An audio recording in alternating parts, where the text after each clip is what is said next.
গত বছর ফেব্রুয়ারি মাসে বলিউডের ফেমাস অ্যাক্টর ও কাপল সিদ্ধার্থ মালহোত্রা ও কিয়ারা আডবাণী সুখবর দেন যে তারা শীঘ্রই প্যারেন্টস হতে চলেছেন। এরপর গতকাল মঙ্গলবারে বিয়ের 2 বছর পর সিদ্ধার্থ ও কিয়ারা কন্যা সন্তানের মাতা পিতা হলেন। জানা গেছে যে মঙ্গলবার দিন মুম্বাইয়ের রিলায়েন্স হাসপাতালে কিয়ারাকে ভর্তি করা হয়েছিল। এখন মা কিয়ারা ও তার সদ্যজাত সন্তান একেবারে সুস্থ আছে বলে জানা গেছে।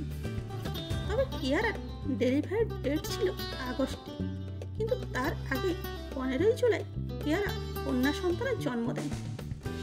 2023 সালে রাজস্থানের সূর্যগড়ে এই কাপল কিয়ারা ও সিদ্ধান্ত সার্থকে বাধা পড়েছিলেন।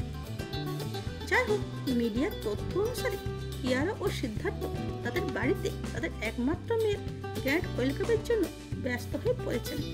আর আমাদের তরফ থেকে রইল কিয়ারা ও সিদ্ধার্থকে কংগ্রাচুলেশন।